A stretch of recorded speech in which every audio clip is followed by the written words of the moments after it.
The Society performs often in Richmond and is always eager to bring in new faces to learn and experience for themselves the beauty of the music, dance, and folklore of the Elegba Folklore Society. With VCU Student News, I'm Lakota Smith. 25 cents of every pint of Fire Chief ale sold goes to benefiting the Hanover Crew Foundation, and the ale will be available until April 8th. With VCU Insight, I'm Lakota Smith. Conventions like this provide a great creative outlet for artists and will continue to showcase some of the best tattoos all across the U.S.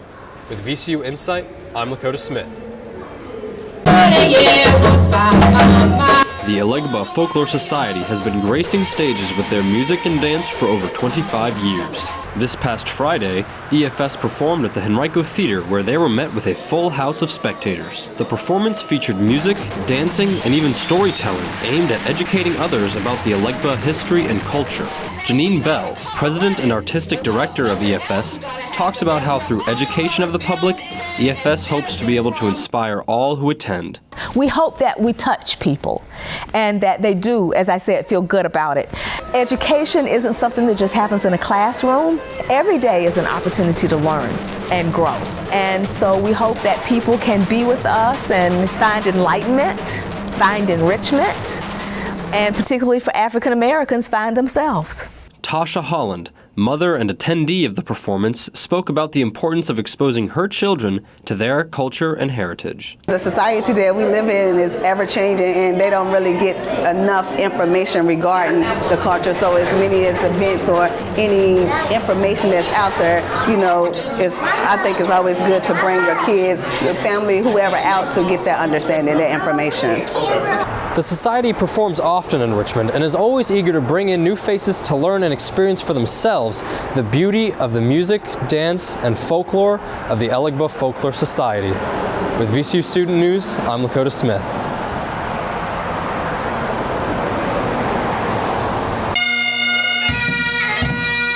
Rock Bottom Brewery, located at Short Pump Mall, has brought back their Fire Chief Ale for a limited time to raise money for the Hanover Crew Foundation. CREW, which stands for Crisis Relief for Emergency Workers, aims to raise money to benefit those who work in emergency situations. The money raised by the event goes towards providing relief to emergency workers who may have been injured in their line of duty. Treasurer for the CREW Foundation, Tom Nelson, says that this event is extremely important not just for the funds raised, but also for the exposure their organization gets. It's been a tremendous boosting on for us because we've got a lot of folks that come out to our event, that learn about us a little bit more, and actually come to our website and come to our other events. So hopefully we can take this into the next 10, 15 years and make the CREW Foundation, as well as the folks at Rock Bottom that are on launch, one of the premier events in the Richmond area. Head brewer at Rock Bottom, Tanner Chamberlain, says the brewery does this event every year to help look after those who look out for us. The goal is always to help out the community, and it's a nice way to be able to have fun as well as give back. It's nice to be able to take care of the people that take care of us. 25 cents of every pint of Fire Chief Ale sold goes to benefiting the Hanover Crew Foundation, and the ale will be available until April 8th. With VCU Insight, I'm Lakota Smith.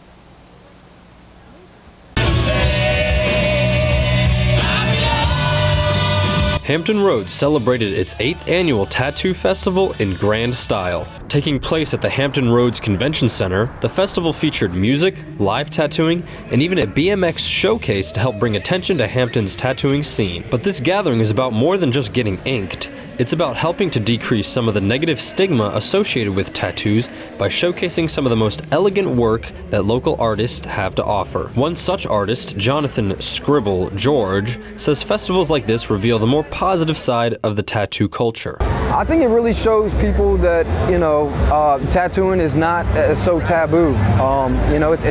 It should be more accepted. People get to come in and they get to meet the artists and see we're not all, we're not as bad as what everybody makes it seem. Other attendees, such as Amanda Lovelace and Tanya Miller, agree and say that festivals are great outlets for artistic expression. It promotes all different kinds of styles and products, and you can really get a lot of ideas I just always loved the expression of just having art on my body. So then once you get one, then it's two, then it's three, Have fun, get ink.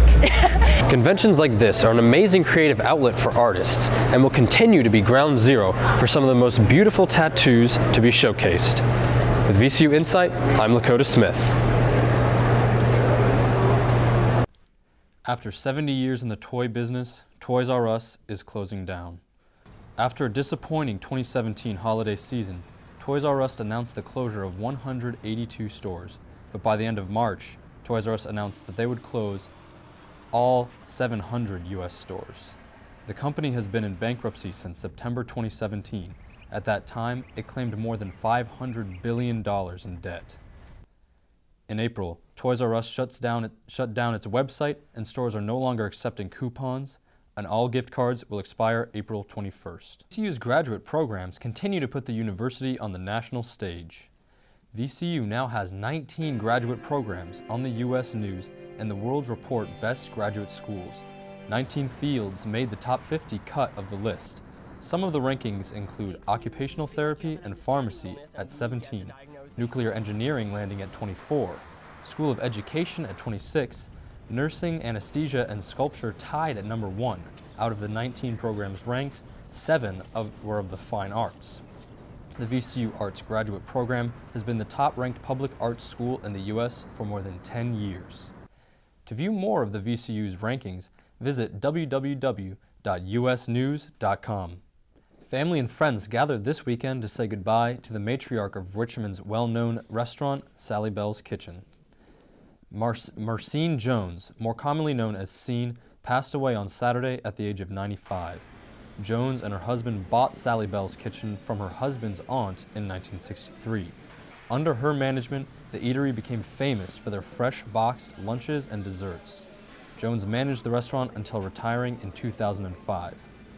She is survived by her 4 children, 11 grandchildren, and 13 great-grandchildren. Richmond began construction this month for a new bike lane on Franklin Street that will connect Monroe Park to the downtown area. The 15-block cycle track will run from the corner of Pine Street and Franklin Street all the way down to the corner of 9th Street and Franklin Street. According to CBS 6 News, the cycle track costs an estimated $200,000. As a result of this new project, parking will no longer be available on either side of Franklin Street. This new bike lane will connect the bike lane on Floyd Avenue. It will also complement the city's recent public bike sharing program.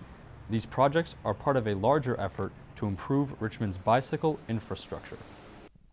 The Franklin Street cycle track is expected to be completed by July of 2017. If you have a bike, get ready to do a lot of biking this summer. And if you have a car, make sure to keep an eye out for those no parking signs.